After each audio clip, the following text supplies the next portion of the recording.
Greetings, folks. This PowerPoint presentation is to go over the portfolio syllabus so that you know what to expect from the class. Most of you have met me before at this point, but my name is Kylie Anderson. I go by Kylie or Professor Anderson. Either one is good. And then my email and my phone number are on there. Email is generally the best way to get a hold of me because often I'm not in my office. The materials you will need for this class are mainly computer access, also some sort of camera for photographing your work. Most cell phone cameras will be fine for this. You can also check out our studio camera if you need to. And then you may need some art materials from previous classes for touching up work. Some students choose to do new artworks for the portfolio exhibition, so you are free to do that. It's not required, but you would need whatever materials would be required for that particular project, so that will just vary by person. The schedule is a little confusing, so I'll go over it here. Many elements can be completed asynchronously on Moodle. I'll show you a more detailed schedule at the end. Generally, one assignment is due per week. Occasionally, there are two. And there are some weeks where we do need to meet in person. I'd say it's a little less than half of the weeks over this 16-week course. So typically what I'll do is I'll schedule 2 options into a week. Generally, the 2 options will fall on a Monday, Thursday, or Friday morning. I realize that schedule may not work for everyone, so within those 2 options, you only need to attend one. But say you have to work or you have parenting duties or whatever it might be for both of those times, you just need to provide some documentation of parenting duties, the work schedule, whatever it might be, and we can come up with another way for you to complete that meeting with me. Also, if you have a documented emergency, such as a family emergency or a health emergency, then I can accommodate that and we can do some sort of makeup later on. Alright, your grade for this class is broken down into several sections, but we'll start out mostly by working on your artist statement. So there will be an artist statement brainstorm. You'll do 1 to 2 drafts of your artist statement, depending on how many drafts you personally need. The final artist statement, so all of that together is worth 40% of your grade. The exhibition setup, which involves the hanging of the artwork in our gallery here at OCCC, that's worth the biggest portion of your grade at 30%. And the amount of hours that you'll need to put in kind of varies by class, but typically I would say 2 hours on average. Sometimes I will ask for 3 if it's a more complicated show or if it's a bigger class, and just depending on how fast all the artworks get hung and installed. And you definitely will need to come in person for that week. And then attending the exhibition, we'll talk about the schedule for that in a bit, is worth 10% of your grade. The breakdown of the exhibition, which is just taking down the artwork and coming to pick up your work, is 5%. And you will also create an artist web page using a web hosting site of your choice. There's a lot of free options. That is worth 15% of your grade for a total of 100%.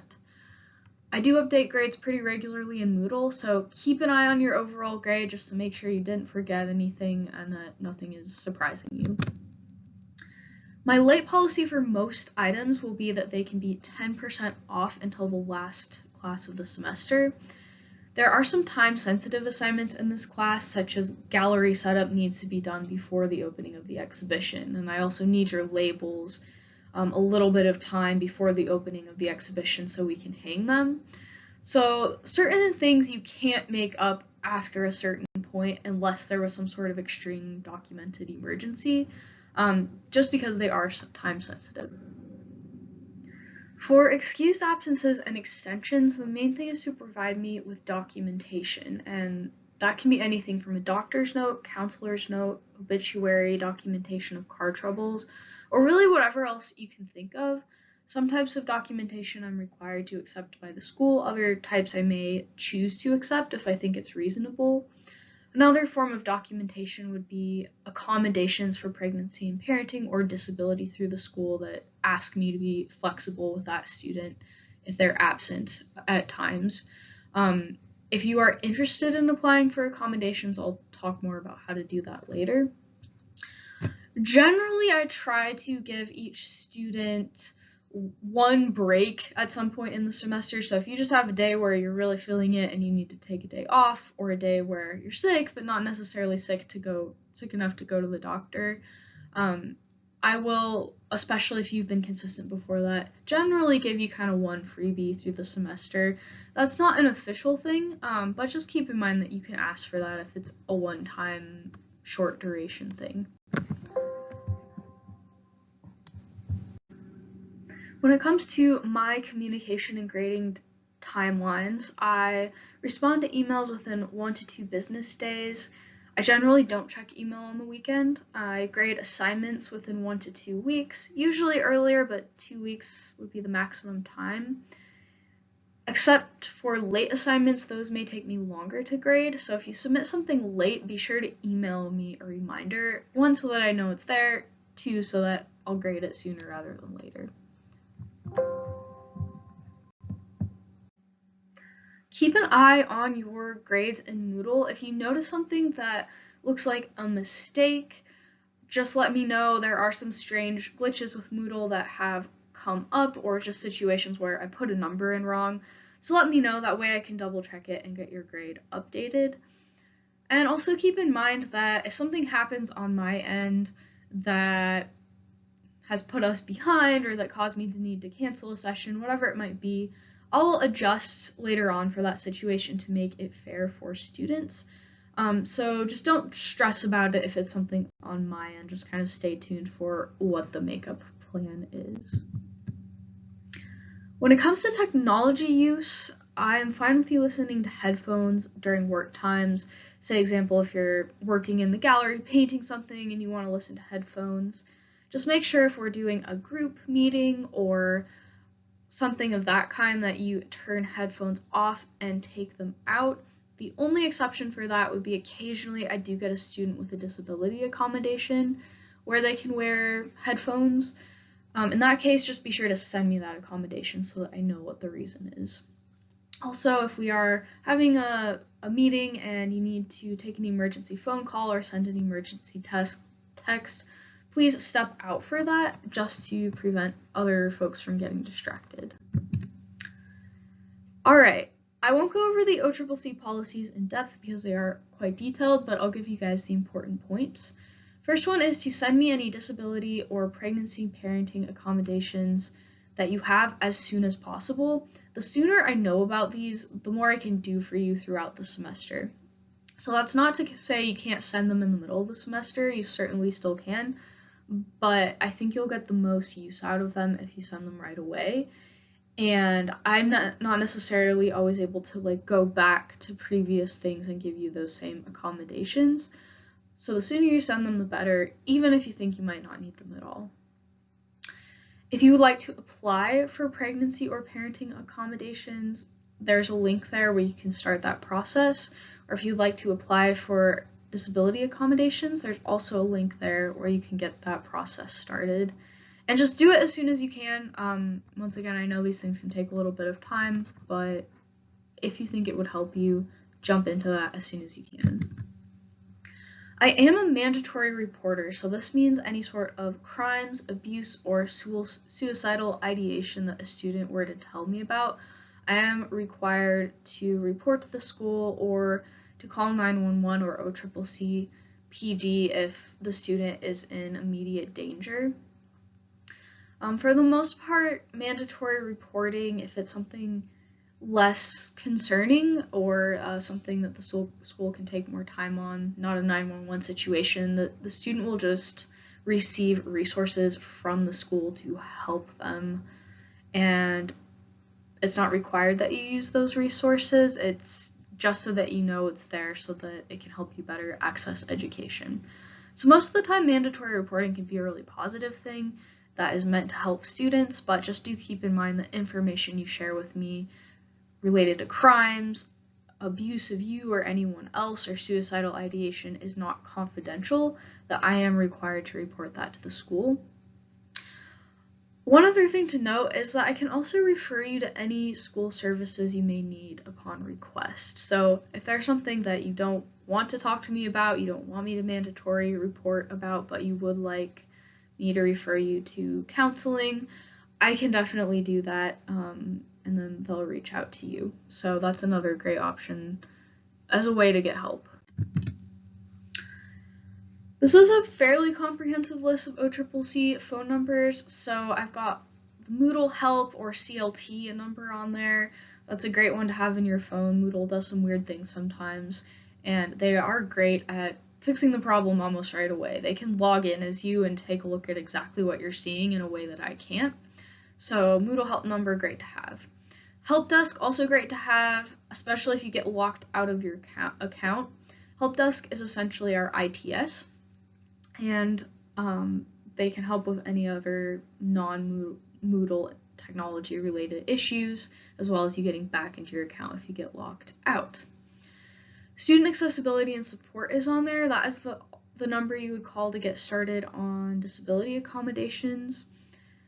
We also have our equity and compliance coordinator. That is the number you would call for Title IX issues, Title IX accommodations, pregnancy parenting accommodations.